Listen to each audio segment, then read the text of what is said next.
नमस्ते जी, है अनऑफिशियल हिमांशु और आप देख रहे हैं 3 मिनट्स विद अनऑफिशियल हिमांशु।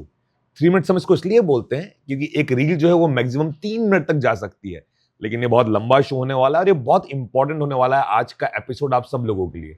इसलिए आप लोगों के लिए इंपॉर्टेंट होने वाला है क्योंकि आज हमारे साथ में है अंजन प्रसाद सर। सर का बहुत डाइवर्सिफाइड एक्सपीरियंस है और सर जो है अभी सीईओ हैं फाइलिंग बडी कंपनी के। तो फाइलिंग बडी पर हम आएंगे, लेकिन उससे पहले हम जानेंगे सर की जर्नी। सर आपकी जर्नी शुरू कैसे हुई सर, ये जानना है। मतलब आपने कॉलेज में क्या करा, कॉलेज के बाद आपका पहला जॉब क्या रहा, मुझे तो आपकी जर्नी पता है, पर एक बार ऑडियंस के जानने के लिए सर की शुरुआत कैसे हुई जर्नी की, और कैसे आज आप मल्टीपल कंपनीज को मैनेज कर रहे हैं और आज आप फाइलिंग बडी के सीईओ हैं। So I am a techno commercial guy. मैं इंजीनियरिंग और बिजनेस स्टडीज़ मैंने करी है और आई थिंक कॉलेज के 1.5 साल के बाद ही मैंने अपनी पहली कंपनी शुरू कर दी थी नोएडा में। और फिर बीच में जॉब किया, फिर वापस मैंने 2018 में दोबारा से कंपनीज़ वगैरह शुरू करी। तो फाइलिंग बडी शुरू करने का मेरा ऑब्जेक्टिव यही था कि जब मैं अपनी कंपनी शुरू कर रहा था 2011 में नोएडा में, दिल्ली में, या फिर 2018 में, तो मुझे बहुत गैप दिखा मार्केट में कि अगर मैं जाता हूँ रिसर्च करता हूँ तो there is no standardised price and standardised quality in the country. So everywhere there is difference in quality and difference in price. So I thought it should not be so much of challenging task to register your company and take your dream ahead. So in order to solve this problem, and it's so complex that I wanted to simplify for every dreamers who is dreaming, जिनका सपना है कि अपना business शुरू करें और कुछ product या सर्विस के थ्रू किसी प्रॉब्लम को सॉल्व कर रहे हैं हमारे कंट्री में, तो उनके ड्रीम्स पूरे होने चाहिए और उसमें उनको कोई भी प्रॉब्लम नहीं आना चाहिए, वेदर इट इज़ कंप्लायंस और पेपर वर्क और लीगल और गवर्नमेंट के मैंडेट्स हैं, तो उसमें उनको कोई प्रॉब्लम नहीं आना चाहिए। तो we have created a platform for that and successfully we have help more than 10-15,000 businesses as of now in order for them to realize their dreams in India, outside India. So that's what Filing Buddy is. जिन लोगों को समझ में अगर नहीं आया तो सरल शब्दों में बता देता हूं आपको मैं। एक बहुत कॉम्प्लिकेटेड चीज होती है जो मैं आज तक समझ नहीं पाया हूं, टैक्स। भाई टैक्स भरना है आपको। दूसरी कॉम्प्लिकेटेड चीज जो होती है वो होती है आपको अपनी कंपनी रजिस्टर करना है, और ये बड़ी जटिलताएं हैं इसकी। तो इन जटिलताओं को आप जो है वो सॉल्व कर देते हैं आसानी से। Yes. ये इतना सारा जो कॉम्प्लेक्सिटीज जो फैली हुई हैं, बहुत सारी चीजें करना पड़ती है कंपनी बनाने के लिए। एक सीएस से मिलना पड़ता है, एक सीए से मिलना पड़ता है। सीएस आपको कुछ लिख के देता है, आपकी कंपनी को डिफाइन करता है। तो ये सारा सॉल्यूशन अंडर वन रूफ आपके पास मिल जाता है। 100%। सो इंडिया में बहुत ज़्यादा पेपर वर्क है compare to any other country. अगर किसी बिज़नेस को शुरू करना है या बिज़नेस को चलाना है, और अगर आप पहले जनरेशन के एंटरप्रेन्योर हो, जो पहली बार आप बिज़नेस शुरू करना चाह रहे हो, तो ऊपर ऊपर से तो काफ़ी आसान दिखता है लोगों को, पर जितने पेनल्टीज़ और जितने कंपनीज बंद होते हुए हम देखते हैं, अगर उन्होंने बिज़नेस किया 2 साल 3 साल और एक स्टेज पे पहुंच गए, पर जस्ट बिकॉज कि कंपनी की फाउंडेशन गड़बड़ थी या शुरुआत में उन्होंने गवर्नमेंट के कुछ मैंडेट्स पूरे नहीं किए थे, तो बाद में फिर कम गवर्नमेंट की तरफ से उनको नोटिस आता है, और तब जब वो इस चीज़ को सॉल्व करने के लिए बैठते हैं तो बड़ा मुश्किल हो जाता है कि दोबारा से कंपनी को बंद करके फिर नई कंपनी शुरू करो। तो it is not as easy at seems because there is humongous amount of paper work which is needed. और कहीं पे गवर्नमेंट का क्लियर कट इन्फॉर्मेशन आम जनता के लिए सरल भाषा में है ही नहीं कि वो जाके पढ़ ले, समझ लें। तो ऑफ कोर्स चार्टर्ड अकाउंटेंट्स हैं जिनको ये सब चीज़ें पता है, वो उनको गाइड कर सकते हैं। तो yes, it is complex and everyone should consult a good chartered accountant, understand it and don't ignore कि चलता है, पेपर वर्क में नहीं चलता है। Government is very tight on paper work, they will send you notice, they will send you penalties, you have to follow everything, so it is complex. Sir ये idea आपको Filing Buddy का इसलिए आया क्योंकि जब आपने पहली बार अपनी कंपनी बनाई तब आपने कॉम्प्लेक्सिटी देखी, वहां से आइडिया आया या कुछ और? यस। जो भी चार्टर्ड अकाउंटेंट्स हम पहले हायर करते थे, जब मैं 2011 में बिज़नेस शुरू किया था, तो किसी फ्रेंड के रिलेशन में या किसी मामा जी के फ्रेंड के थ्रू, कनेक्शन के थ्रू ही लोग इंडिया में करते हैं। और कोई ऐसा स्टैंडर्डाइज्ड प्लेटफॉर्म तब नहीं था 2011 में, और 2018 में भी 2-4 प्लेटफॉर्म्स मुझे दिखे हैं, पर उनकी कंप्लेंट्स काफ़ी थी। वो पैसे ले लेते थे, ऑनलाइन करेंगे, पर करते नहीं थे और मैं काफ़ी परेशान हुआ। मुझे यूएस में भी कंपनी एक रजिस्टर करनी थी मुझे, इंडिया में मुझे करना था, बहुत सारा एक तो नॉलेज की काफ़ी कमी है अगर मैं किसी लोकल किसी सीए के पास जाऊँ, क्योंकि वो diverse set of clients across India काम नहीं करते हैं, उनके पास वॉल्यूम नहीं है कि गवर्नमेंट के साथ उनका बहुत कम्युनिकेशन स्मूथ हो, तो उस वजह से उनकी एडवाइजरी उस लेवल पे नहीं पहुंच पाती है। और जो बड़े प्लेयर्स हैं वो छोटे स्टार्टअप ओनर्स को एंटरटेन ही नहीं करते हैं जो बहुत बड़े हैं। तो एक बिज़नेस ओनर के लिए बड़ा मुश्किल हो जाता है कि कहाँ से शुरू करें। हाँ, अगर आपके फादर, ग्रैंडफ़ादर बिज़नेस में हैं ऑलरेडी, तो आपके फैमिली के जो चार्टर्ड अकाउंटेंट है, वहाँ से आप जाके कर सकते हो। बट फर्स्ट टाइम जो बिज़नेस शुरू कर रहे हैं, इनके लिए काफ़ी चैलेंजिंग है और मुझे भी बहुत परेशानी आई थी। इन terms of legal work, documentation, 2 co-founders के बीच का एग्रीमेंट, फैमिली सक्सेशन प्लान्स के काफ़ी सारे इश्यूज़ आते हैं और पार्टनर्स में कैसे कंपनी को स्ट्रक्चर किया जाए। तो बहुत सारी कॉम्प्लेक्सिटीज़ हैं जो लोग इग्नोर कर देते हैं, लेकिन बाद में जब कंपनी चल जाती है, फिर it comes back and it bytes you कि आपने पहले इसको फाउंडेशन लेवल पे सही नहीं किया है। तो I felt all those issues, I dealt with all those issues on my own and that's why I think तभी मुझे लगा कि एक प्लेटफ़ॉर्म होना चाहिए जो एक एफोर्डेबल प्राइस में, स्टैंडर्डाइज़्ड प्राइस में सारे सर्विसेज आपको प्रोवाइड करे and at a very affordable price with huge amount of expertise. तो हमारी रिटेंशन रेट हमारा क्लाइंट का ऑलमोस्ट 90% है। तो जो क्लाइंट्स हमारे पास 2018 में आए थे, आज भी हमारे साथ काम कर रहे हैं। हमारी कोई सेल्स टीम नहीं है, कोई मार्केटिंग टीम नहीं है, हम सोच रहे हैं शुरू करना। Without any sales and marketing team हम करीब 2018 से लगभग ऑपरेट कर रहे हैं और we currently active client base हमारा 2-3 हज़ार के ऊपर है and abroad India as well we have good amount of clientele, क्योंकि हम लोगों का काम करके देते हैं। एंड ये प्रॉब्लम है काफ़ी मार्केट में, India is a trust deficit market. तो एक तो एक्सपर्टीज़ की कमी होने की वजह से लोग गाइड नहीं करते हैं, दूसरी बात अगर कुछ ऑनलाइन प्लेयर्स पैसा ले भी लेते हैं तो काम ठीक से करके नहीं देते हैं। तो बहुत सारे इश्यूज़ आते हैं, तो we are just trying to solve this and make it a very easy process, क्योंकि अगर आप कोई बिज़नेस कर रहे हो तो ये paper work and legal stuff should not be a very big headache for you. You should focus on your business and don't sit on dealing with this. However, it is important, but it should not stop you from your dream to realize. अभी sir ये समझना है मुझे कि filing बडी की services कौन higher करना चाहिए, किसने हायर करना चाहिए? एक न्यू स्टार्टअप ने, या कोई एक एग्जिस्टिंग बिजनेस है, या कोई एक पुराना बिजनेस है जो लंबे समय से चल रहा है? कौन कौन एलिजिबल होता है आपकी सर्विसेज हायर करने के लिए? अगर कोई कॉलेज में पढ़ रहा है या कोई जॉब कर रहा है और उसे खुद का बिजनेस शुरू करना है, एक आइडिया है दिमाग में, तो आइडिया हमसे डिस्कस कर सकते हैं कि आइडिया कैसा है, इसको बिजनेस के रूप में मैं शुरू करूं या नहीं करूं। क्योंकि जॉब छोड़ के मैंने देखा बहुत लोगों ने शुरू करते हैं, फिर घर चलाना मुश्किल होता है, फिर फाइनेंशियल स्ट्रगल के थ्रू गुजरते हैं। तो थोड़ा आप कंसल्ट करो अगर आपके पास आइडिया है कि whether I should start this as a proper as a business or not, and you should consult on that regard. अगर आइडिया स्टेज में आप हो तो हमारे पास आप आओ, आइडिया डिस्कस करो, आपको गाइड करेंगे कैसे लॉन्च करना है, कितनी प्लानिंग होनी चाहिए, कितने मंथ का आपके पास रनवे होना चाहिए, कितना कैश रिजर्व होना चाहिए, ये आइडिया में क्या क्या चेंजेस करने की ज़रूरत है आपको, क्योंकि हम day and night we are dealing with business, so we know whether it is going to work, it is not going to work as per your expertise. अगर किसी ने ऑलरेडी मन बना लिया कि शुरू करना है, क्लैरिटी है, तो तब आप आ सकते हो। हम आपका बिजनेस रजिस्टर करके आपका लोगो, ब्रांडिंग, डिज़ाइन, वेबसाइट करके, ट्रेडमार्क करके, जो भी आपके कंप्लायंस वर्क है करके आपको एक स्मूथ स्टार्ट देते हैं सो दैट यू कैन स्टार्ट। दूसरे तरह की कंपनीज़ वो आ सकते हैं जिन्होंने शुरू कर लिया है company, now they are in the growth stage कि अब आगे बढ़ना है। And we work across industries, manufacturing है, हेवी इंडस्ट्रीज़ है, आईटी है, डॉट कॉम है, ई-कॉमर्स है, किसी तरह का भी इंडस्ट्री है। तो we work with around 18 type of industries as of now, and each industry we have experts who are dealing with garment, who are dealing with steel, who are dealing with e-commerce. तो हर industry के experts हैं जो आपको guide करेंगे। तो growth stage की companies को हम बहुत गाइड करते हैं कि नॉट जस्ट हम कंप्लायंस और पेपर वर्क का टिक मार्क काम तो ठीक है, वो कोई भी कर सकता है, but we focus more on improving their profits, improving their, cutting their cost, analysing the balance sheet कि कहाँ से आपके बैलेंस शीट को हम इम्प्रूव कर सकते हैं, आपके रेवेन्यूज़ कैसे बढ़ सकते हैं। एंड टिपिकली एक चार्टर्ड अकाउंटेंट जो है उनका दायरा सीमित रहता है पेपर वर्क, डॉक्यूमेंटेशन तक, बट हम उसके बियॉन्ड काम करते हैं। हमारा फोकस बड़ा सिंपल है।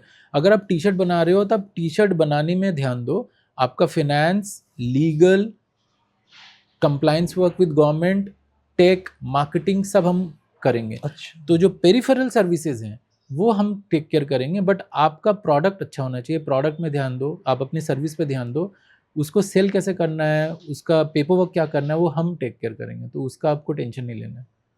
एंड जो बहुत लेगेसी बिजनेस है, जो जनरेशनल बिजनेस है, they should consult us because they are facing a lot of challenges.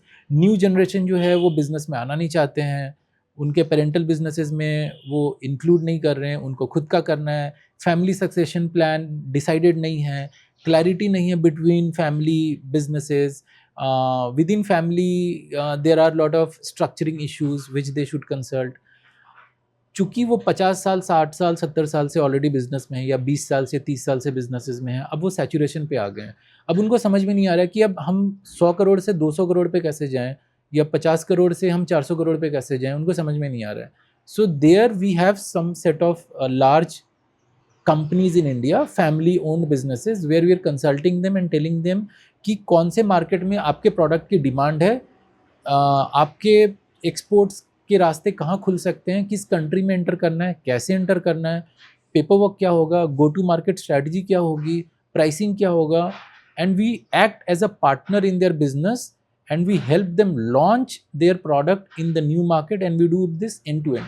तो ये पायलट हमने करीब 3 साल पहले शुरू किया है for large businesses, and also we do some basic workshops for family owned businesses, जहाँ पे हम फैमिली के जितने भी बिजनेस ओनर्स हैं, को फाउंडर्स हैं, उनके एग्रीमेंट्स हम क्लियर करते हैं, उनके साथ बैठ के हम उनको स्ट्रक्चर और स्ट्रीमलाइन देते हैं कि अपने बिजनेस को आप कैसे पीपल, प्रोसेस और सिस्टम्स ऐसा बनाएं ताकि आप आगे का सोचिए, जो चल रहा है वो तो चल ही रहा है, अब आप आगे कैसे बढ़ोगे उस पर आप कैसे ध्यान दे सकते हैं। तो आइडिया स्टेज वाले आ सकते हैं, जो शुरू करने वाले मन बना लिया वो आ सकते हैं, बिजनेस करना है, जो ग्रोथ स्टेज पे वो आ सकते हैं, और जो बहुत बड़े बिजनेसेस हैं, जो जनरेशनल बिजनेस है, उनको तो आना ही आना है, क्योंकि वो अब सैचुरेशन हिट कर रहे हैं। आपने सर एक बात बताई कि बहुत सारा कॉम्प्लायंस है इंडिया में, बहुत सारा पेपर वर्क है, और कई बार कई स्टार्टअप जो होते हैं, यंग लड़के लड़कियां होते हैं, शुरू करा बिजनेस, उतना ध्यान नहीं दिया पेपर वर्क के ऊपर, एक नेग्लिजेंस भी होता है, उस समय काम के ऊपर फोकस ज्यादा होता है कि चलो हम बाद में कर लेंगे। तो फिर जब बाद में अगर गलत पेपर वर्क हो गया, ये सही कंप्लायंसेस फॉलो नहीं करे, तो बाद में दिक्कत क्या आती है? एक एग्जांपल देता हूँ, अभी 1 महीने पहले का है। एक हमारा क्लाइंट है, बहुत बड़े, one of the biggest cities Bangalore, startup hub है वहाँ का, एक बहुत अच्छी बड़ी कंपनी है, रेवेन्यूज़ बहुत अच्छे हैं। वो अभी लिस्टेड होने वाली थी स्टॉक्स एक्सचेंज पे, और उनका आईपीओ निकलने वाला था, but when we started analysing, तो जब हम उनको 2 साल पहले गाइड करते थे कि सर आपको ये चीज़ मिसिंग है, ये आपको करना चाहिए, पहले वो कहीं और काम करा रहे थे किसी सीए से, तो हमने उनको बोला कि in nutshell if I tell you, एक कंपनी ने बहुत मेहनत किया, 6 साल से वो कंपनी चला रहे हैं, आईपीओ उनका आने वाला था, everything is fine, just because कुछ पेपर वर्क के इश्यूज़ की वजह से उनका आईपीओ नहीं आ पाएगा, उनका आईपीओ का सपना चकनाचूर हो गया। नहीं आ पाएगा? नहीं आ पाएगा। तो अभी, and IPO is the ultimate thing which you want to reach. आप चाहते हो आपकी कंपनी रजिस्टर हो स्टॉक एक्सचेंज पे और लोग आपकी कंपनी को फंड करें, उसमें आपके शेयर्स खरीदें, अब वो नहीं हो पाएगा। अभी 3 दिन पहले कंपनी है, उनको हमें क्लोज करके दोबारा नई कंपनी रजिस्टर करके देना पड़ा, और उनके फाउंडर्स को हमने समझाया कि आप जो कंपनी चला रहे थे, उन लोगों ने कंपनी शुरू कर ली और उनको लगा हमारा रेवेन्यू कुछ नहीं है, हमारा बिजनेस छोटा है, अरे हमने तो कमाया नहीं, तो फिर रिटर्न क्या फाइल करें। तो नील फाइलिंग भी बहुत ज़रूरी है। तो नील फाइलिंग मतलब ज़ीरो रिटर्न, पीएफ का हो, पीटी का हो, ईएसआई का हो, इनकम टैक्स का हो, जीएसटी का हो, किसी का भी हो, नील फाइलिंग भी करना पड़ता है। तो उन लोगों ने किया नहीं, तो अब फिर उनको कहीं से फंडिंग मिली, तो अब वो फंडिंग ले नहीं पा रहे हैं, क्योंकि जो ड्यू डिलिजेंस में जो कंपनी फंड कर रही थी, जो लोग फंड कर रहे थे, वो बोले कि ये कंपनी का तो ड्यू डिलिजेंस फेल हो गया, अब हम आपकी कंपनी को फंड नहीं कर सकते, तो फंडिंग रुक रही थी। तो भागे दौड़े हमारे पास है, हम बोले कि टेंशन मत लो, हम विद इन 7 डेज एक नई कंपनी रजिस्टर करके देते हैं, उसमें उनको बोलो फंड करेंगे, और पूरी की पूरी प्रोसेस वगैरह सब उसमें हम शिफ्ट करके we will save you, don't worry. तो इतने इश्यूज आते हैं कि सालों का मेहनत पानी में चला जाता है। इन्वेस्टर्स आया और आपका कंपनी रेडी ही नहीं है टू टेक दैट फंडिंग, क्योंकि हम बहुत लाइटली लेते हैं। हम चाहते हैं गूगल करके खुद ही सब समझ लें, पैसा इस 2,000 रुपये ये सीए कम बोल रहा है वहाँ डाल दें, तो it is not a tick mark thing. तो डॉक्टर, लॉयर और सीए, इन 3 जगह पे पैसा नहीं बचाना चाहिए। ऐसी बात पे आने वाला था मैं कि इंडिया में एक चीज चलती है, पहले 4-5 जगह पता करो, हाँ, फिर पता करो कौन सा सीए जो अपना रिश्तेदारी में है, हाँ, जो अपने लिए बस फोन पे अपना काम कर देगा। तो ये कि इंडिया में बड़ा चलन है यहाँ पे, इसको बोलते हैं यहाँ पे हमारे इंदौर में बोला जाता है व्यवहार, कि व्यवहार में कौन सा सीए काम कर देगा, या जो 1,000 रुपए ले ले व्यवहार में और शाम को खाना खा ले कि उसमें काम हो जाए। ये बड़ा चलन है इंडिया के अंदर। तो इसको मैं कहता हूँ ऐसा कि India is not a merit based country, it is not merit driven, it is जुगाड़ ड्रिवन और it is a family driven. तो उसमें होता क्या है, क्योंकि ये सब केसेस हमारे पास हर दिन आते रहते हैं, तो अगर आप किसी रिलेशनशिप में आप किसी से काम करा रहे हो तो आप ना सही सवाल पूछ नहीं पाते हो, आपको डर रहता है कि उनको बुरा ना लग जाए, मैं कैसे उनसे बात करूं, हमारे रिश्तेदार हैं या किसी रिलेशन या रेफरेंस से आए हैं, तो आप सवाल नहीं पूछ पाते हो, आप उनको क्वेश्चन नहीं कर पाते हो। तो आपको अपनी कंपनी के लिए सवाल पूछना, क्वेश्चन करना बहुत ज़रूरी है। तो वही बात है, जब जैसे देश का भी हाल है कि लोग सवाल नहीं पूछ पा रहे हैं तो अगर आप अपने रिलेशन में किसी को ले आते हैं तो वो सीए से भी सवाल नहीं पूछ पाते, कि मामा जी के दोस्त हैं, रेफरेंस है, अब नमस्ते अंकल कर रहे हो, आप उनसे क्या ही सवाल पूछोगे। पर you should talk like a professional and you should question your CA कि ये चीज़ कब होना है, ये क्यों नहीं हुआ, मुझे पेनल्टी क्यों पड़ी। तो बहुत सीए बोल देते हैं कि नहीं नहीं ये कुछ है, मैं उतना एक्सप्लेन नहीं कर सकता हूँ। सब चीज़ एक्सप्लेन किया जा सकता है और वही हम करते हैं फाइलिंग बॉडी में, कि हम फाउंडर्स को एक्सप्लेन करते हैं पूरा प्रोसेस।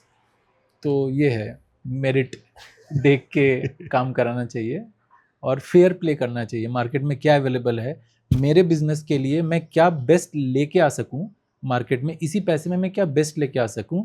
और I should focus more on quality, क्योंकि जो 2,000 आप बचा रहे हो आगे चल के वो आपको 2 करोड़ का फटका मिलेगा। जब आपकी कंपनी चल पड़ी और जब आईपीओ नहीं निकल पा रहा है तब आपको लगेगा चलो कोई 20 लाख ले लो, जल्दी से काम निपटा दो, लेकिन मेरा 10 करोड़ का आईपीओ, 50 करोड़ का आईपीओ निकलने वाला है तो वो निकाल दो, 100 करोड़ का आईपीओ निकाल दो, तब आप 2 करोड़ देने के लिए आतुर रहोगे, लेकिन कोई करेगा नहीं क्योंकि वो पेपर वर्क आपका गड़बड़ है। तो ये सारे इश्यूज हैं। और मैं समझ गया हूँ, आपसे बात करके मुझे रियलाइज हुआ कि इंपॉर्टेंस क्या है। Yes. मैं सर ये भी महसूस कर रहा हूँ आपसे बात करके कि फाइलिंग बडी सिर्फ एक पेपर वर्क वाली कंपनी नहीं है, आप मल्टीपल सॉल्यूशंस दे रहे हैं। जैसे आपने बोला कि स्टार्टअप है तो आप उसका बिजनेस आइडिया भी सुनेंगे, आप उसको सजेशन भी देंगे, करेक्शन भी देंगे। तो ये एक तरीके का पूरा अम्ब्रेला है जहाँ पर 100% सॉल्यूशन मिल रहा है, मैं इस तरीके से देखूँ इसको मैं। यस, जो हम काम कर रहे हैं ये बड़े फर्म्स काम करते हैं, मैं नाम नहीं लेना चाहूँगा, जो बिग फोर्स आप बताते हैं, पर वो करोड़ों रुपए चार्ज करते हैं। उसी चीज़ को हम इंडिया में अफोर्डेबल बना के दे रहे हैं। जो कंसल्टिंग के पैसे लेते हैं ना करोड़ों के फीस, तो हम करोड़ों फीस नहीं लेते हैं। हम इंडियन मार्केट को समझ के, इनकी इनकम लेवल को समझ के हम बहुत कम पैसे में उनको कंसल्टिंग प्रोवाइड करते हैं कि बिजनेस में रिफाइनमेंट क्या चाहिए, आपका यूएसपी क्या होगा, यूनिट इकोनॉमिक्स क्या है, बहुत लोगों को पता ही नहीं है। आपके बिजनेस का यूनिट इकोनॉमिक्स क्या है, आपके बिजनेस की स्ट्रैटेजी क्या है, पता ही नहीं है। और इंडिया में प्रॉब्लम ये है कि बिहेवियर शिफ्ट होता है।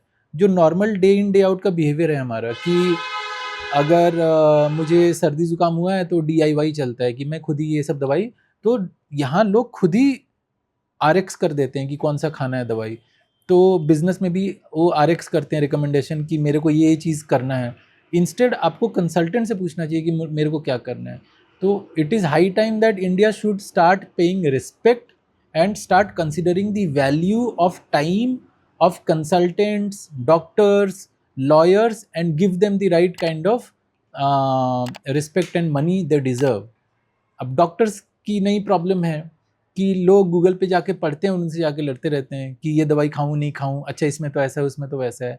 जो डॉक्टर्स, उन लोगों ने मॉर्चरी में, मुर्दा घर में डेड बॉडी के ऊपर इतना रिसर्च किया, काम किया कि वहाँ बैठ कर लोग लंच करते हैं, है ना। सही बात है। 10-10 साल पूरी, by the age 30 they become a doctor. जिसने 11-11 साल लगा दिया मेडिकल स्टडीज़ को पढ़ने में, आप उनसे जाके बतौलेबाजी कर रहे हो कि ये गूगल में ऐसा लिखा है, वो गूगल में ऐसा लिखा है, और आप फीस दे रहे हो 400 रुपया।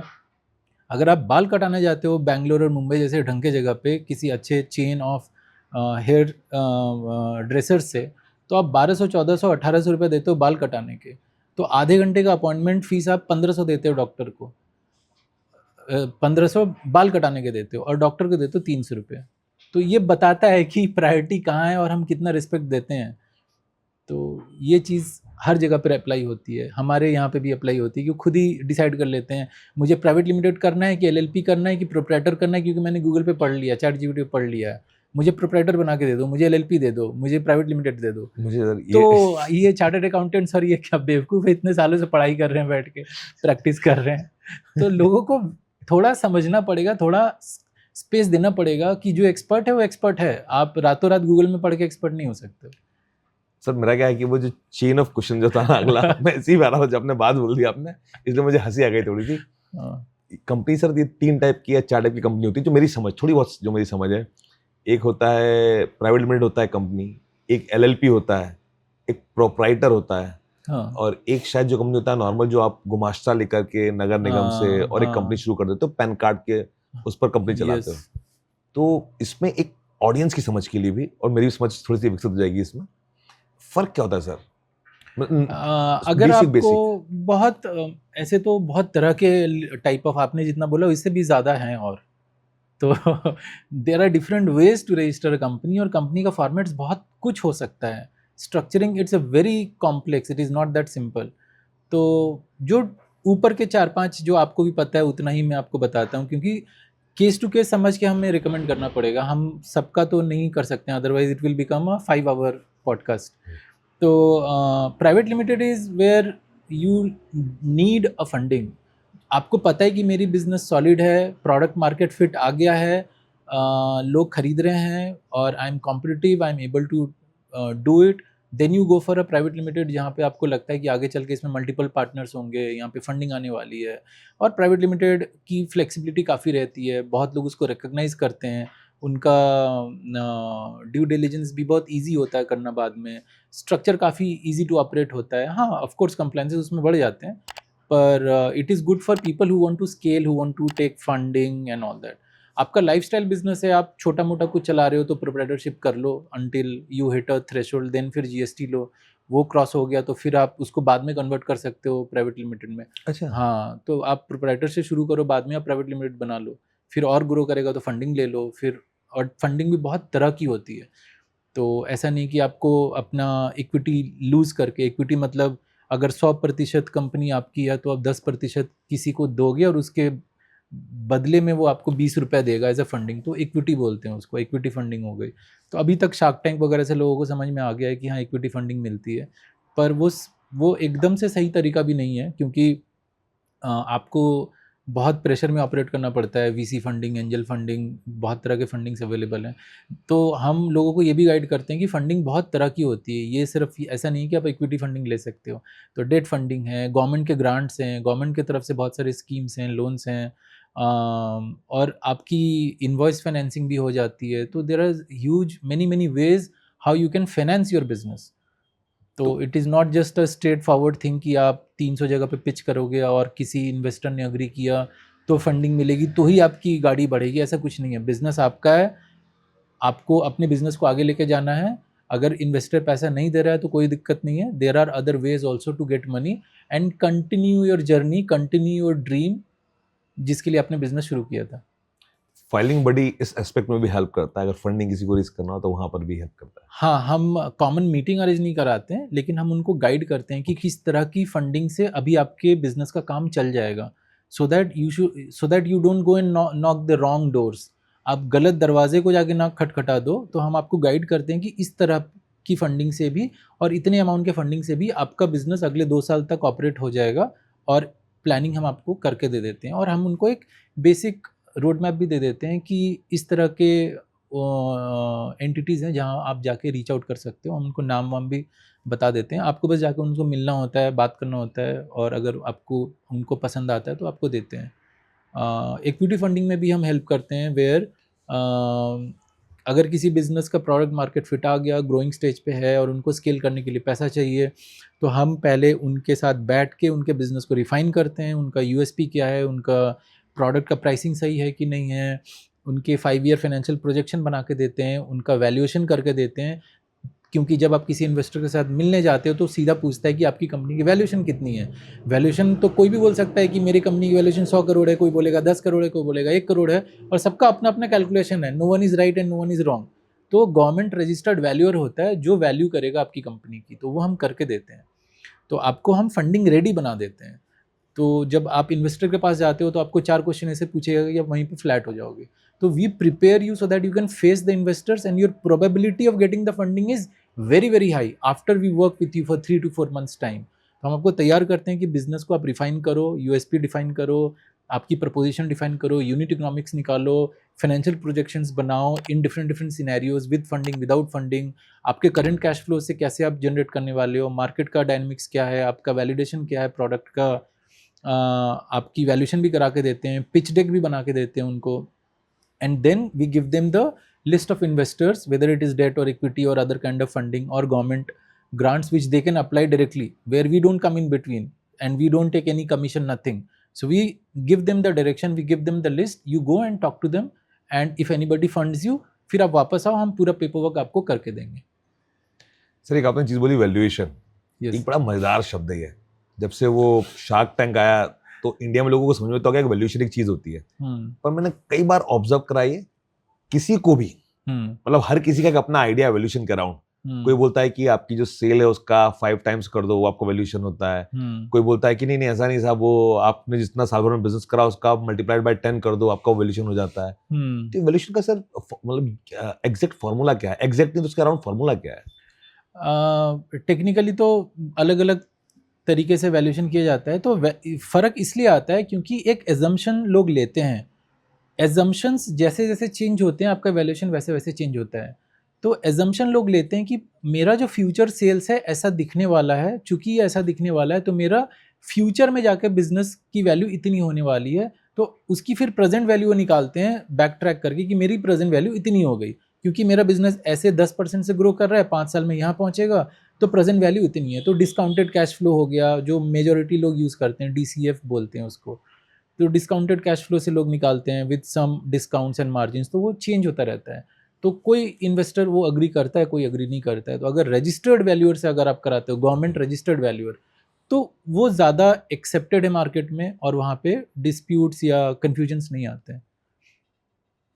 सर बहुत सारे लोग जो भी आपको सुनेंगे, और लगभग इंडिया में हर कोई आज की तारीख में एक स्टार्टअप शुरू करना चाहता है, और आपका जो एक्सपीरियंस है, इतने सारे बिजनेस को आप कंसल्टेंसी देते हैं, तो एक नए स्टार्टअप को कौन सी ऐसी टॉप 5 चीजें हैं जिसको दिमाग में रखना चाहिए जो इंपॉर्टेंट रोल प्ले करेंगी उसके बिजनेस के सक्सेस में? सबसे पहला तो idea is not that important, execution is important. तो first, if your team is ready, your 50% job is done. Build the right team first, then do the right kind of financial planning, then your pricing and the way you do cash flow management. अगर cash flow management weak है तो startup को कोई बचा नहीं सकता है। Then comes your sales part, advertisement, marketing and sales, that is very very important. आपने बहुत अच्छा product बनाया लेकिन आप उसको बेच नहीं पाए तो you are doomed to die. So अगर कोई स्टार्टअप कर रहा है आज के डेट में तो उनको बहुत ज़रूरी है ये सब चीज़ों का ध्यान रखना कि कैश इज़ योर ऑक्सीजन। तो सारी फैंसी बातें एक तरफ, अगर कैश आउट अगर आपका डिप्लीट होता है तो you have to shut down, but there are ways where in a very minimal amount of cash you can keep the company afloat. आपकी कंपनी जिंदा रहे, चलते रहे, वो ज़्यादा इंपॉर्टेंट है। उसकी प्लानिंग कैसे करनी है, उसका मेंटेनेंस कैसे करना है, उनका कैश फ्लो बुक कैसे मेंटेन करना है, वो एक स्टार्टअप ओनर को बहुत अर्ली स्टेज पे सीखना चाहिए। मैं सर एक कल इंसान से मिला, फूड का बिजनेस उनका, कुछ कैफे रेस्टोरेंट का बिजनेस है, छोटा सा बिजनेस है उनका। अब पिछले 6 सालों से, कल रात को मुझे मिले, वो स्ट्रगल कर रहे हैं वो, और पिछले 6 सालों से उसको लॉस में रन कर रहे हैं। तो मुझे उतनी समझ नहीं है कि मैं उनको सही सलाह मशवरा दे पाता या राय दे पाता, लेकिन मुझे ऐसा लगा कि नेचुरली कुछ गलती कर रहे हैं वो, तो इस गलत चीज़ को भी फलिंग बड़ी पकड़ सकता है क्या अगर वो आपसे आके मिले तो? 100%। ऐसे लाखों करोड़ों बिजनेस है इंडिया में जो अच्छा बिजनेस कर रहे हैं। एक छोटा सा दुकान भी है, वहाँ से उनका महीने का 20 लाख 30 लाख का धंधा हो जाता है।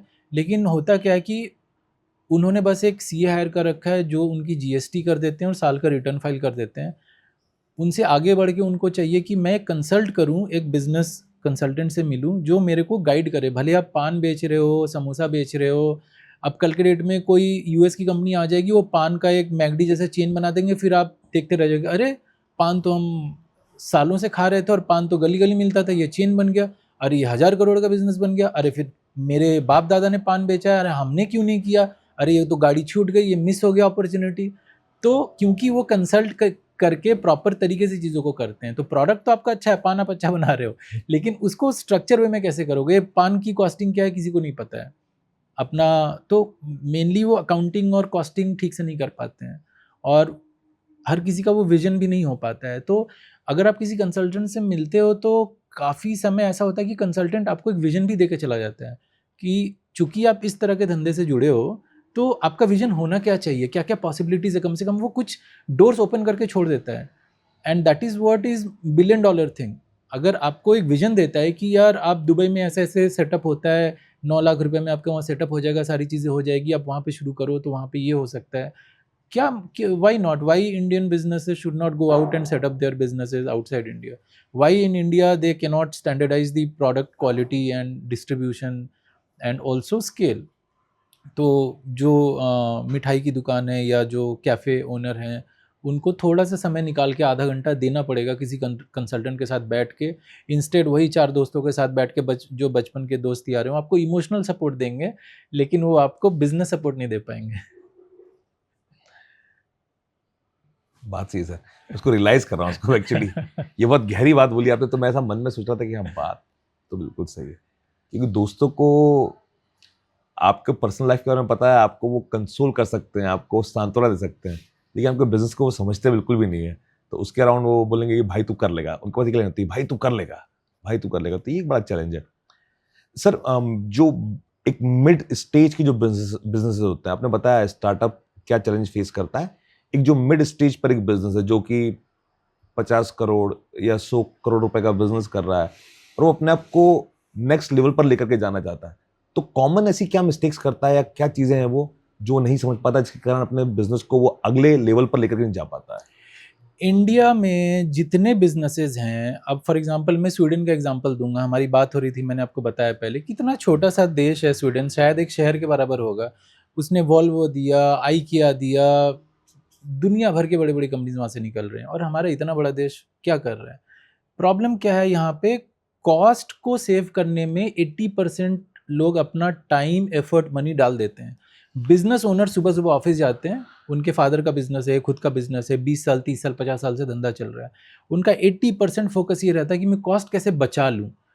जबकि उल्टा होना चाहिए, 20% फोकस रखो आप अपना कि कॉस्ट कैसे बचाऊं, कॉस्ट को कंट्रोल में कैसे रखना है, बट 80% फोकस रखना चाहिए कि मैं टोटल रेवेन्यू को कैसे ऊपर करूं। अगर आप 100 रुपए का धंधा कर रहे हो, उसमें बचा बचा के भी आप अगर 30% के मार्जिन से भी धंधा कर रहे हो, तो बचा बचा के भी आप 30 का 30 ही पूरा बचा लोगे, तो 30 रुपये बचा। अगर आप 100 रुपए को आप 1 लाख में कन्वर्ट करो, 1000 रुपये में कन्वर्ट करो, और बचाने में आप उतनी एक्सपर्टीज नहीं हासिल किया आपने, फिर भी 1000 का भी अगर आप बचाओगे तो काफ़ी पैसा बचेगा। तो 100 का 1000 करने में ज़्यादा ध्यान रहना चाहिए, ना कि 100 का मैं पूरा 100 बचा लूँ, तो आपका धंधा कभी ग्रो नहीं कर पाएगा। दूसरा प्रॉब्लम ये है इंडियन बिजनेसेस का, जो अच्छा प्रोडक्ट बना रहे हैं, मार्केट में टेस्टेड है, 20 साल 30 साल से फरसान बना रहे हैं, मिक्सचर बना रहे हैं, खाने पीने का सामान है, मैन्युफैक्चरिंग का सामान है, वो लोग, उनके प्रोडक्ट के बारे में लोग जानते नहीं हैं। तो उनको एक एक अच्छे तरीके से, एक ह्यूमरस वे में एक छोटा एक टीवी कमर्शियल बना लो, एक फिल्म बना लो, और उस फिल्म को आप टीवी पे चलाओ, यूट्यूब पे चलाओ, लोग आपके ब्रांड के बारे में जाने, देखे, तब तो।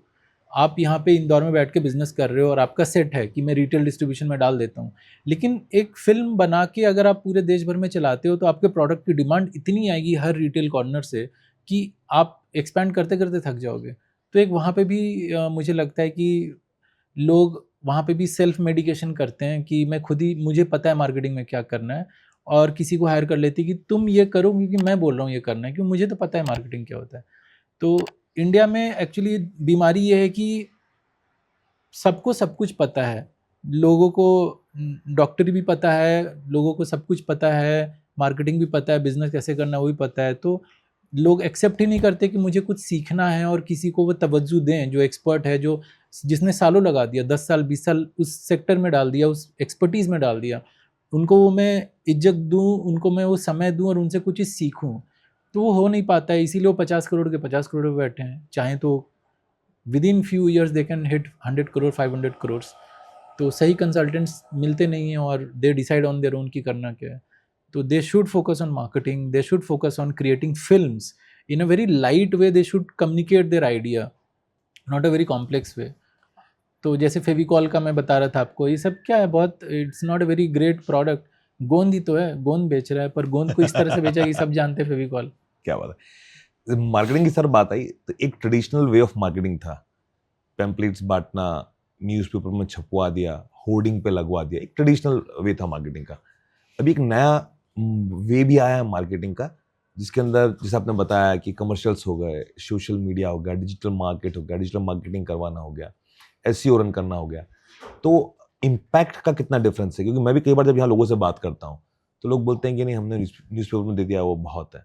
तो आप कैसे देखते हैं इस इम्पैक्ट को, कि कितना इम्पैक्ट का डिफरेंस आ गया इस नए वे ऑफ मार्केटिंग से? हाँ, तो जिस तरह का ऑडियंस आपको टैप करना है, आपको उस तरह से करना पड़ेगा. अगर आपका 50-60 प्लस एज ग्रुप है तो उसका चैनल अलग होगा, उसके फॉर्मेट्स अलग होंगे. तो केस टू केस वो डिसाइड करता है. 90% लोग ये सोचते हैं कि मार्केटिंग करना है, चलो गूगल पे मेटा पे कुछ चला दो और हो जाएगा. तो यहाँ पे भी सेल्फ मेडिकेशन हो गया. इतने सारे तरीके हैं मार्केटिंग करने के, तो integrated approach is always better. कि when 4 channels are talking to each other, they give synergy. तो 1+1 2 नहीं हो गया, 1+1 11 हो जाता है. तो जब आप ऑर्केस्ट्रा में देखो कि जब गाने बजते हैं तो there is somebody who control all the team, कि कौन क्या बजाएगा, फिर कौन क्या बजाएगा. तो एक अच्छा नॉलेजेबल मार्केटिंग एक्सपर्ट वो जानता है कि किस चैनल में कितना पुश करना है, किस चैनल को कब लो करना है, कब हाई करना है. So then a beautiful song comes out of it. क्या बात है. तो ये है. तो लोग खुद ही ऊपर नीचे कोशिश करते हैं करने का. Digital is a good channel. In a low cost you can definitely reach out to more and more people. However, brand was built on mass channel and it will get built on mass channel in future also. TV और TV अभी connected TV और internet TV आ गया, smart TV आ गया. But वही internet के through आप add चला रहे हो, यूट्यूब पे चला रहे हो, नेटफ्लिक्स पे, ओटीटी पे, यहाँ पे भी चला रहे हो. पर मीडियम वही है, लोग वही हैं. लोग अभी भी इमोशन के थ्रू ही कनेक्ट होते हैं. तो story telling is very important. आप कहना क्या चाह रहे हो, आप किस तरह से कह रहे हो अपने बात को, अपने प्रोडक्ट को, तो वो इम्पॉर्टेंट है. तो story telling is more important than channel. Sir, Filing Buddy का इम्पैक्ट थोड़ा सा बताएं. आपका कोई ऐसा क्लाइंट अगर आप डिस्कस करना चाहें, डिस्क्लोज करना चाहें लोगों के सामने, जिसकी जर्नी आपने बिल्कुल बिगिनिंग से शुरू करवाई and today they are doing excellent? हाँ, अब कुछ फूड रिलेटेड बिजनेसेस हैं. They started 2 years back and now they are doing good amount of money. Now they are not chasing for investors, no VC, nothing, because they have made themselves profitable. कुछ ऐसे businesses हैं जिनको हमने register किया था 2019 में और तब से हम उनके साथ काम कर रहे हैं. तो आज तक उन्होंने अपने बिजनेसेस को अच्छा ग्रो किया और प्रॉफिटेबिलिटी निकाल रहे हैं. तो फाइलिंग बडी में जितने बिजनेसेस हैं, हम सबको प्रॉफिट कल्चर सिखाते हैं.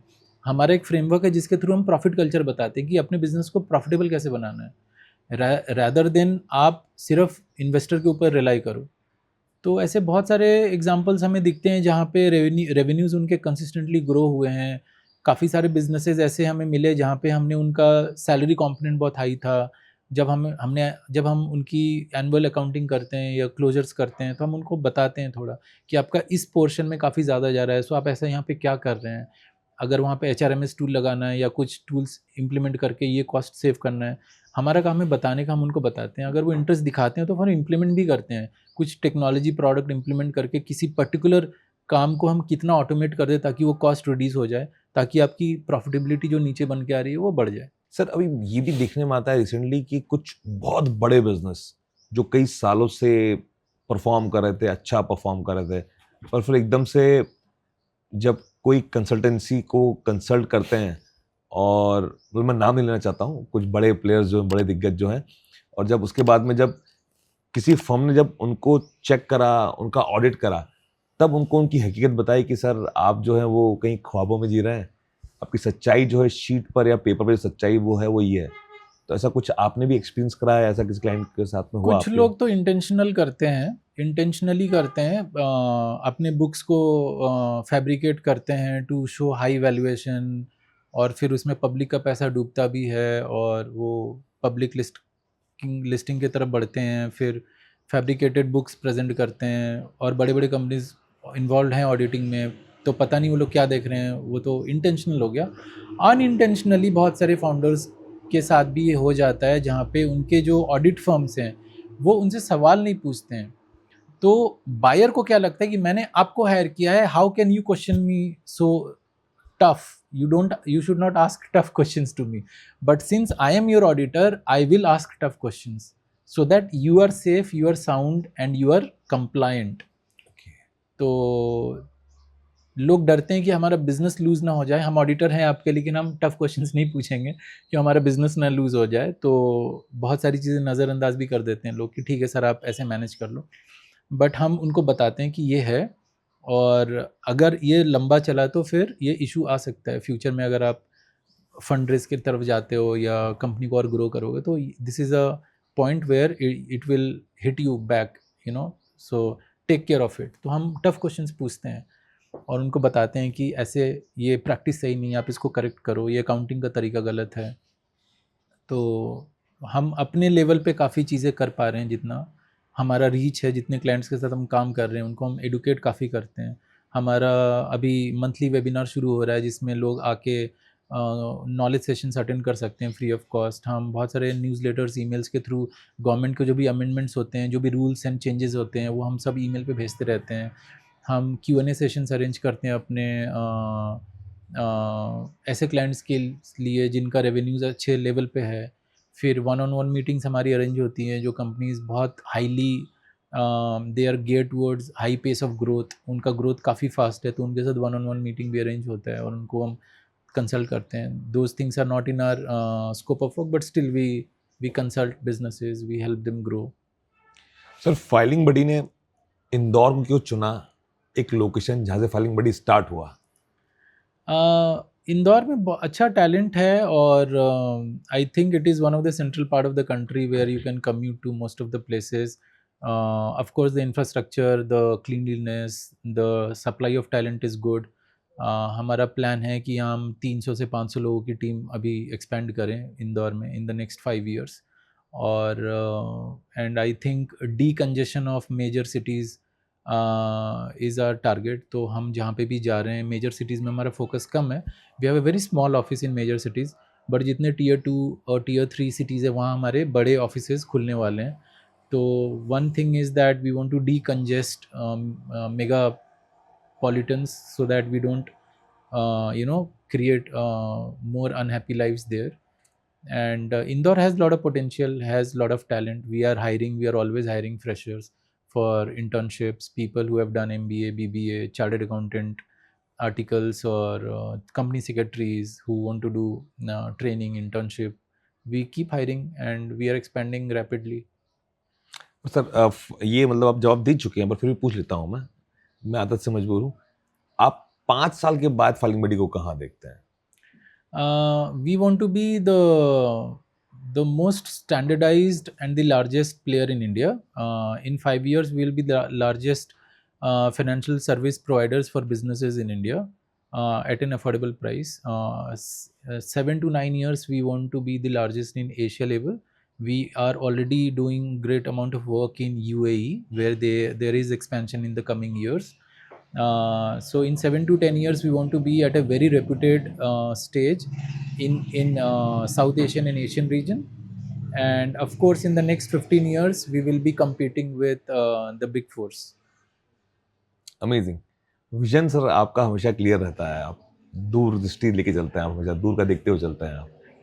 Yes. सर अभी सर अगर किसी को कनेक्ट करना है फाइलिंग बडी से कंसल्टेशन के लिए तो क्या तरीके हैं, क्या रास्ते हैं, कैसे कनेक्ट कर सकते हैं? हमारा वेबसाइट है www.filingbuddy.global, वहाँ पे आप जा सकते हो। वहाँ पे ईमेल है, फ़ोन का नंबर है और हमारा ऑफिस भी इंदौर में है, तो anybody can walk in. Email से, फ़ोन से हमारे ऑफिस में कभी भी आके कनेक्ट कर सकते हो। We work with pan India clients and we can help them to move to outside countries also. So हर जगह पे रीच है हमारी, हम सब तरह का काम करते हैं। बट या we want businesses to focus कि आप अपने धंधे पे ध्यान दो, बाकी सारी चीज़ें हम आपका हैंडल कर लेंगे। सर एक बात आपने भी बोली कि अगर किसी का बिजनेस इंडिया में है और वो चाहता है कि अपना बिजनेस वो एक्सपैंड करे और इंडिया के बाहर लेकर के जाए, तो उसमें सर किस तरह की हेल्प करते हैं आप? तो पहले अगर आप फॉर एग्जांपल आप किसी प्रोडक्ट का, फॉर एग्जांपल वीट है, आप वीट वीट को प्रोसेस कर रहे हो, कुछ प्रोडक्ट बना रहे हो, तो वी कैन गाइड यू कि किस कंट्री में इस प्रोडक्ट की डिमांड बहुत ज़्यादा है और वहाँ पे डेफिसिट है, as per government and as per the data there is a deficit of this product in this country where the demand is 10 but we are supplying 8, so there is a gap of 2, so we will tell you that this is the country you should be exploring. And then उनके geopolitical scenario, उनकी stability कितनी है, political stability, tax structure कैसा है, आपकी office का setup कैसा रहेगा, whether you want to move with family और you want to just start a subsidiary और you want to do a holding company and then that can act as a branch office for you. तो बहुत सारी चीज़ों को करके हम उनको 2-3 ऑप्शंस प्रोवाइड करते हैं कि आप इस कंट्री में यहाँ पे जाकर शुरू कर सकते हो। फिर उस कंट्री में आप एंटर करने के बाद आपकी प्राइसिंग क्या होगी, पैकेजिंग क्या होगी, आपकी एंट्री पॉइंट कैसे होगा, आप वहाँ पे लोगों को एडुकेट कैसे करोगे, एडवर्टाइज करके, मार्केट करके कि we are here in the market, वो सारा हम उनको हेल्प करते हैं। सर जैसे मेरे जैसा सर ये कंटेंट क्रिएटर सर, मुझे भी सर अपने आपको एक्सपैंड करना है, अब कंट्री के बाहर जाना है सर, क्या ये रुपये रुपये में तो सर थोड़ा कम आ रहा है अभी, अब बाहर जाके कुछ डॉलर्स वगैरह में कमाऊंगा तो मुझे क्या करना चाहिए? As a fun question, I will definitely answer. कि definitely Dubai, there are a lot of inspiring stories. आप दुबई जाओ, inspiring stories cover करो. Lot of Indians in Dubai, lot of Indians in Africa. आप वहाँ जाओ, काफ़ी सारे Indians हैं, उनकी काफ़ी इंस्पायरिंग जर्नीज़ है, आप कवर करो, लोगों को अच्छा समय मिलेगा सुनने को, देखने को, उनको भी इंस्पिरेशन मिलेगा, नॉलेज मिलेगा, तो यस। मैं साहब आपसे यही कहूंगा, मैं जितना मैं सर से मिला हूं, मैं सर से दूसरी बार मिल रहा हूं मैं, और मैं सर ये समझ चुका हूं कि मेरी सारी समस्याओं का समाधान आप है। मतलब मैं जब बोल रहा हूँ सारी, मतलब सारी बोल रहा हूँ मैं। अब मुझे ये नहीं पता कि ये लोग कैसे डायरेक्ट अंजन सर से कनेक्ट कर सकते हैं, और तो टीम के माध्यम से करेंगे। मैं बहुत लकी हूं जो मैं आपसे डायरेक्ट कनेक्ट कर सकता हूं मैं। और मैं ये समझ चुका हूं कि it is not about business, you understand things in and out. आपको वो इंडियन मार्केट भी समझ में आता है, आपको पेपर वर्क भी समझ में आता है, आपको बिजनेस का प्रोजेक्शन भी समझ में आता है। तो आप हर तरीके से हर बिजनेस को सॉल्व भी कर सकते हैं और आप सपोर्ट भी कर सकते हैं, जो मैं समझ पा रहा हूँ पूरी तरीके से। Yes, yes, we can. तो भैया, अगर आपके मन में एक बिजनेस आइडिया है या आप बिजनेस कर रहे हैं, आप कुछ चैलेंजेस फेस कर रहे हैं, आपकी हर समस्या का समाधान जो है वो फाइलिंग बडी है, अंजन सर हैं। अंजन सर से मैं जितनी बार मिला, हमारे कई एस्पेक्ट्स पर बात होती है। ये ऐसा क्यों हुआ, वो ऐसा क्यों हुआ, ये ऐसा क्यों हो रहा है, यहाँ पे क्या प्रॉब्लम है। और सर का जो इतना डीप डाइवर्सिफाइड एक्सपीरियंस है ना, वो चीज़ों को बड़ा सरल कर देता है। और सर कई बार मुझे ऐसे ऐसे तथ्य बताते हैं कि मैं खुद थोड़ा सा शॉक हो जाता हूँ। तो हमारी बहुत सारी टॉपिक्स पर बात होती है। तो सर मुझसे बोलते हैं तुमको पता है वो क्यों हुआ, और मैं कहता हूँ सर वो क्यों हुआ, बोले वो यूं हुआ। अच्छा, मैंने कहा मैं सोच रहा था अभी वो कैसे हुआ या क्यों हुआ। तो वो बड़ा मजेदार है सर। तो मैं सर बहुत खुश हूँ कि आप इंदौर में हैं और आपने फाइलिंग बडी का ऑफिस इंदौर में डाला है। ये इंदौर के लिए गर्व की, गौरव की बात है। और बड़ी बात यह है कि आप मल्टीपल बिजनेस करने के साथ में आप ये सॉल्यूशन इंडिया को सर्व कर रहे हैं। तो ये अपने आप में सर एक अमेजिंग चीज है। और मैं चाहता हूं कि सर लोग आपके पास पहुंचे, ये मेरी दिल से इच्छा है कि लोग आपके पास पहुंचे, आपसे मिलें। क्योंकि मैं बहुत कॉन्फिडेंट हूं इस चीज को लेकर के कि जो आपसे मिल गया ना एक बार, तो उसको बहुत क्लियरिटी आ जाएगी लाइफ के अंदर कि उसको क्या करना है, कैसे करना है, कब करना है और क्यों करना है। ये मेरी समझ। Yes, absolutely. और लोग आपको जानते ही हैं, लोग आपके थ्रू भी मेरे को रीच आउट कर सकते हैं। मैं चाहता हूँ, यस, यस, मैं चाहता हूँ सर। यस। सर कुछ और सर बताना चाहें सर आप फाइलिंग बडी के बारे में या बिजनेसेस के बारे में या इंदौर शहर के बारे में या अपने बारे में, सर कुछ और अगर आप बताना चाहें तो। अपने बारे में तो इंटरेस्टिंग जर्नी रही अभी तक। पहले मैंने थोड़ा 1 साल जॉब किया, फिर बिजनेस किया। यूके में एक सॉफ्टवेयर कंपनी थी, software and travel tech company थी, यूके में, इंडिया में थी। वो किया, फिर वापस जॉब में आया, फिर काफ़ी इंडियन ब्रांड्स के साथ मैंने टेक मार्केटिंग रिलेटेड काम किया। बहुत सारे इंडियन मेजर ब्रांड्स आप जो देखते हो और कमर्शियल्स हैं, एड्स हैं, वो सब में था मैं। कंसल्टिंग में किया, एक्सेंचर, गूगल, बाकी जगह पे भी मौका मिला बाकी जगह पे काम करने का। फिर वापस से बिज़नेस में आ गया। तो टेक एंड मार्केटिंग की एक कंपनी है नोब्रू वर्ल्ड, वो बुटीक सॉल्यूशंस हम प्रोवाइड करते हैं with very limited amount of clients. एक फाइलिंग बडी है जो मैंने आपको बताया है, जो हम सारा काम करते हैं, थोड़ा स्केल पे ये करते हैं। एक और है organic certified home delivery of fruit vegetable and groceries we deliver in Bangalore, वो मेरा एक और बिजनेस है। तो we are the only in the world who delivers within 16 hours of harvest. मतलब शाम को 5-6 बजे अगर सब्जी टूटी है 6 बजे, तो करीब करीब सुबह 8 बजे वो फ्रेश ऑर्गेनिक सर्टिफाइड सब्जी फ्रूट वेजिटेबल और ग्रोसरी वो आपके घर पे नेक्स्ट मॉर्निंग पहुंच जाएगा। So we are the only one.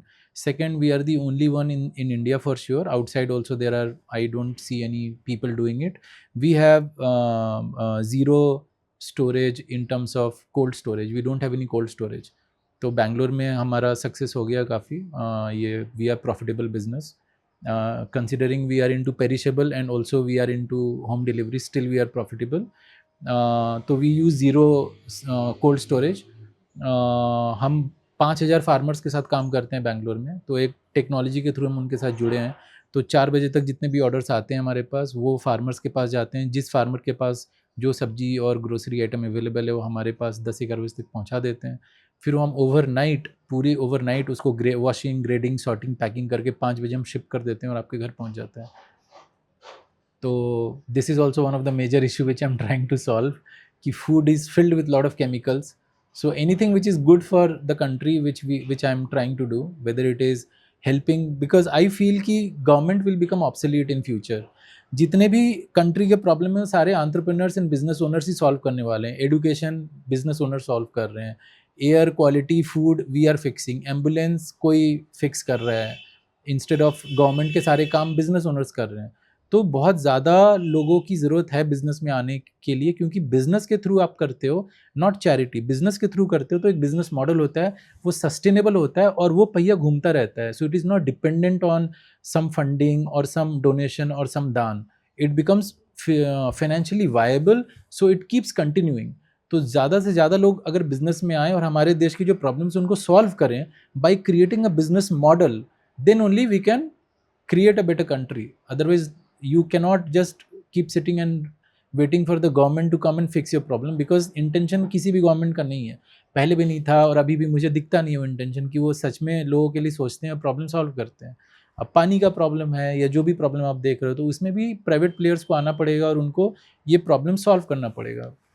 तो एक फूड का प्रॉब्लम है जो मैं सॉल्व करने की कोशिश कर रहा हूँ कि इतना केमिकल है, इतना केमिकल है आपको अंदाज़ा नहीं है। मतलब Indian government has allowed in 2014, I guess, I'm not sure, they allowed 10x more pesticides, and then उसके ऊपर फिर स्टे ऑर्डर आया, फिर हाई कोर्ट और supreme court got involve and then it was reduce to certain extent.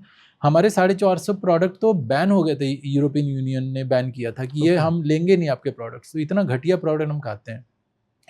तो ये food के ecosystem को मैं सॉल्व कर रहा हूँ। अगर किसी ने अच्छी पढ़ाई करी है, मेहनत करी है, ईमानदारी से रहता है, उसका हक है अच्छा खाना खाने का। He has money and why he will not. Leaving country is not the only solution. So we are trying to provide a good quality food. Even if you want to stay in India, you are doing well, you are earning well, and you can afford good quality food, you should buy. And we are trying to expand to more cities in future through this. तो एक food का हम कर रहे हैं। बाकी कुछ I keep consulting startup owners and new time, थोड़ा बहुत इन्वेस्ट भी करता हूँ और अच्छे अच्छे इंटरेस्टिंग आइडियाज़ सुनने को मिलते हैं हर दिन, तो उनको भी मैं गाइड करता हूँ। कभी बन पड़ता तो मैं इन्वेस्ट भी करता हूँ। तो just trying to solve real problems by a solid business plan. That is what the future look like for India.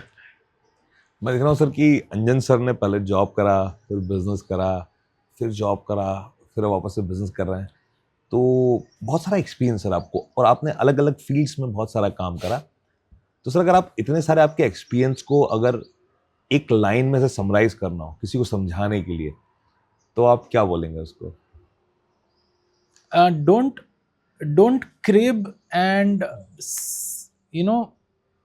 sit at home, do something. तो प्रॉब्लम है, हमारे कंट्री में बहुत प्रॉब्लम है, या आपके जॉब में बहुत प्रॉब्लम है, या लाइफ में बहुत प्रॉब्लम है। तो आप प्रॉब्लम देख के लोग क्रिप करते हैं, फिर बोलते हैं छोड़ यार देश का कुछ होना नहीं, अरे जाने देना क्या होता है। थोड़ा ट्राई करके आप उसको कोशिश करो कि just try before you die. अपने एंड से ट्राई करो। अब फूड का ऐसा प्रॉब्लम है तो I could have also said कि अरे जाने दो यार क्या होता है। and this is kind of a business where nobody wants to invest, nobody wants to enter into, because organic मेरे 3 कॉम्पिटिशन्स का बिजनेस बंद हो गया। 100 करोड़ का रेवेन्यू था साल का। एक दूसरा गुरमे गार्डन बैंगलोर की कंपनी थी, दूसरा एक डीप रूटेड है 150 करोड़, तो उसने फंड रेज किया था। काफ़ी बड़े लोग थे, मेरे से काफ़ी सीनियर्स लोग थे, top college and top consulting firm से उन लोगों ने शुरू किया, बंद हो गया। एक और बिजनेस बंद हुआ अभी, Farmies and which was one of our competition in Bangalore, वो बंद हो गया। They were also working with farmers.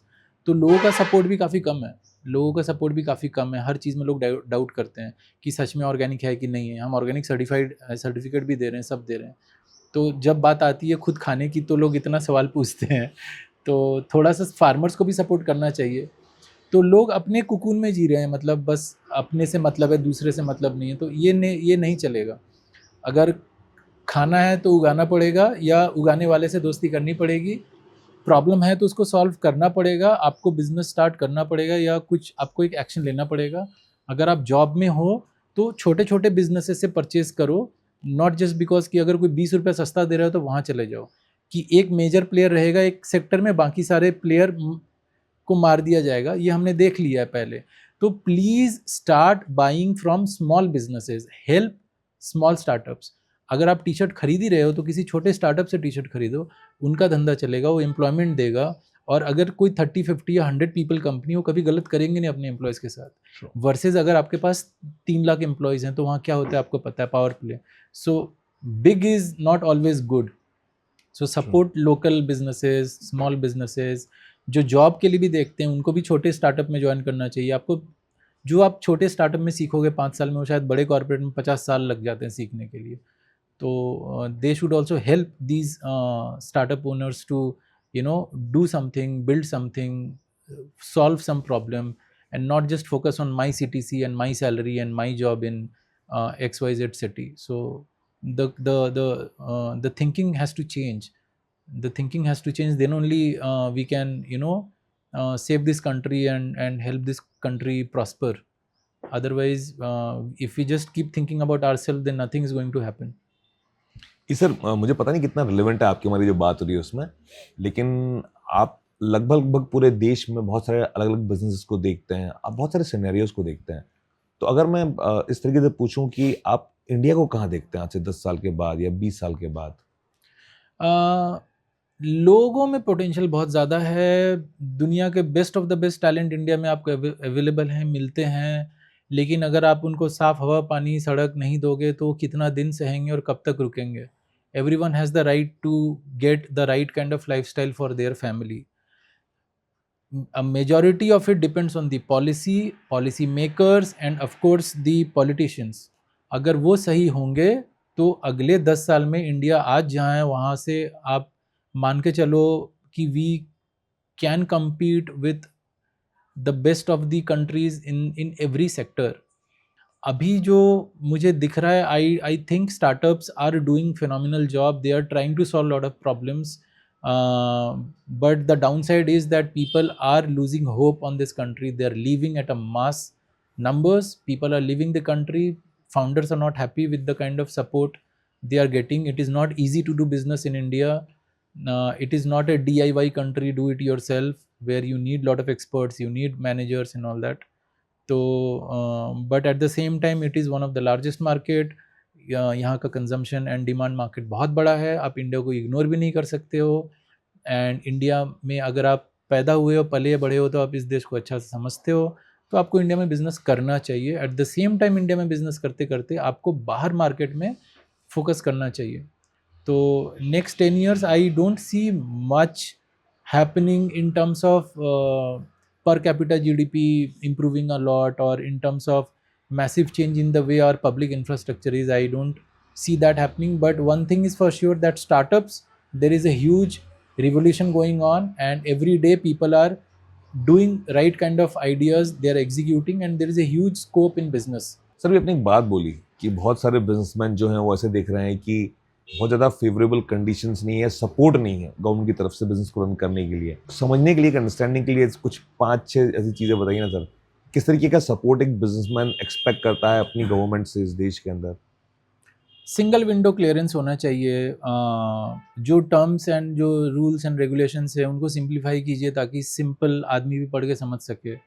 दूसरा, इतना ज़्यादा पेपर वर्क नहीं होना चाहिए। अगर आपको बिज़नेस करना ही है तो आप एक मिनिमम अमाउंट तक आप सिंपल से अपने सेविंग्स अकाउंट से ही कर लो business, and if that crosses then there are just 1 or 2 certificate and you are done. And जो करप्शन है पूरे देश में वो सबको पता है, हर इंडस्ट्री और हर सेक्टर को झेलना पड़ता है। आए दिन आपको ट्विटर पे और लिंक्डइन पे पोस्ट आते रहते हैं कि जो लोग यूएस में थे छोड़ के यहाँ पे आते हैं, स्टार्ट करते हैं, उनसे इतना मांगा जाता है, उनको इतना डॉक्यूमेंट और इतना हरास किया जाता है। एक बंदे ने तो 3 करोड़ टैक्स दिया, फिर भी उसको सस्पिशियस निगाहों से देखा जाता है और उनसे इतना डॉक्यूमेंट पे डॉक्यूमेंट डॉक्यूमेंट पे डॉक्यूमेंट इतना हरास किया जाता है। तो कोई बिल्ड करना ही नहीं चाहता इंडिया में बैठ के कि सेम एफर्ट मैं कहीं और बैठ के लगाऊंगा तो शायद मेरे को फंडिंग ईजिली मिल जाएगी। Access of capital is also very difficult in India. इसीलिए मेरे काफ़ी बिजनेसेस जो हैं वो हमें रिक्वेस्ट करें कि हमें दुबई मूव कराओ, तो we are able to move people with family and their business, we are able to move them in Dubai. Dubai जाते हैं उनको ग्लोबल कैपिटल का एक्सेस मिलता है, स्ट्रेटेजिक लोकेशन मिलता है, अच्छा लॉ एंड ऑर्डर, अच्छा लाइफ मिलता है। तो बिजनेस पर्सपेक्टिव से दे इट्स 2-3 आवर्स ऑफ फ्लाइट, तो अपने फैमिली से अपने घर से भी कनेक्टेड हैं और वहाँ जाके बिजनेस भी कर रहे हैं और ग्लोबली स्केल भी कर रहे हैं। तो we have to find some ways for our business to sustain, thrive and grow. Sir last ज़्यादा परेशान नहीं करूंगा मैं आपको। एक फाइलिंग बडी को सर एक बार अगर आपको डिफाइन करना है कुछ वर्ड्स के अंदर, तो आप फाइलिंग बडी को कैसे डिफाइन करेंगे? अगर किसी का भी सपना है कि वो कोई बिजनेस करना चाहता है या उसका कोई आइडिया है जो उसको लॉन्च करना है, जब तक फाइलिंग बडी है किसी का सपना मरे नहीं। अगर वो किसी आसाम के गांव में बैठा है या बॉम्बे शहर में बैठा है या जॉब कर रहा है या कोई माइक्रोसॉफ्ट में के बड़ा पोजीशन पे वाइस प्रेसिडेंट बैठा है और सबके दिमाग में कोई आइडिया है, या कोई प्रॉब्लम देख रहा है हमारे देश में कि महिलाओं के लिए पब्लिक टॉयलेट नहीं है तो उसको कोई सॉल्व करने की कोशिश कर रहा है, किसी का idea, every idea should fly, every dream should fly, and I am there to support your ideas. You just focus on your idea, we will help you launch, we will help you scale, we'll guide you, but you have to work with us consistently and focus on your idea, come with a purpose, come with a cause। पैसे बनाने के लिए business ठीक है आप कर सकते हो, लेकिन आप अच्छे पर्पस ढूंढ के करो तो you will be successful, you are bound to successful, because वहाँ पे आपकी रेजिलियंस आ जाती है कि आप जल्दी गिव अप नहीं करते हो। सिर्फ पैसे बनाने के लिए बिजनेस शुरू करते हो तो प्रॉब्लम आई तो गिव अप बहुत ईजी हो जाता है, लेकिन अगर आपका पर्पस क्लियर है कि आप क्यों कर रहे हो बिजनेस, क्या प्रॉब्लम सॉल्व कर रहे हो, प्रॉब्लम आपने पर्सनली भी फेस किया है, तो आप इतनी आसानी से गिव अप नहीं करते हो, तो आपका रेजिलियंस बढ़ता है, आपका टेन्योर बढ़ता है, आपका रनवे बढ़ता है, तो आप टफ टाइम को ज़्यादा आसानी से झेल सकते हो। That makes your startup more resilient and more tough in tough times also, you can sail through and you are bound to be successful. मुझे सर ना एक सवाल का जवाब चाहिए था, वो जवाब आपने दे दिया सर मुझे।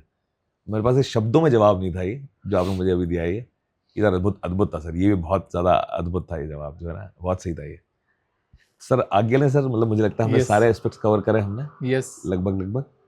फिर आप आते रहेंगे, फिर हम मिलते रहेंगे। Yes. मैं एक ही बात बोलूँगा मैं सबसे पहले तो कि मैं बहुत खुशनसीब हूँ जो मैं अंजन सर से मिला मैं, और सर से मिलना, बिजनेसेस को समझना, जिंदगी को समझना, देश को समझना अपने आप में एक अद्भुत एहसास है। क्योंकि सर की जो लर्निंग है, सर की जो एक्सपर्टीज है और इतने सालों का सर का जो एक्सपीरियंस है ना, वो आपको एक नया थॉट प्रोसेस देता है। और एक इंपॉर्टेंट बात ये भी है कि आप भी सर से कनेक्ट कर सकते हैं, जो सर की कंपनी है फाइलिंग बडी, उसके थ्रू। सर कंसल्टेंसी बस नहीं देते हैं। एक होता है कि कोई सीए है या कोई सीएस है जो आपका पेपर वर्क कर देगा, ये बियॉन्ड है उसके बहुत ज्यादा। आपके आइडिया तक को सपोर्ट करेंगे, आपके आइडिया को सुनेंगे ये, तो ये अपने आप में ना बहुत मजेदार चीज है ये। क्योंकि मैं खुद एज अ छोटा मोटा काम करने की कोशिश करता हूँ, मैं पाता हूँ कि बड़ी सारी टेक्निकल इश्यूज है, बड़ी सारी समस्याएं हैं, और कई बार मन ऐसा करता है कि क्या करें क्या ना करें। लेकिन जब एक ऐसा सॉल्यूशन मिल रहा है जो फाइलिंग बडी के रूप में मिल रहा है, जो अंजन सर के रूप में मिल रहा है, तो साहब बनता है, आपका हक बनता है, आपका दायित्व बनता है कि आप वो बिजनेस करो और दिल से करो वो बिजनेस।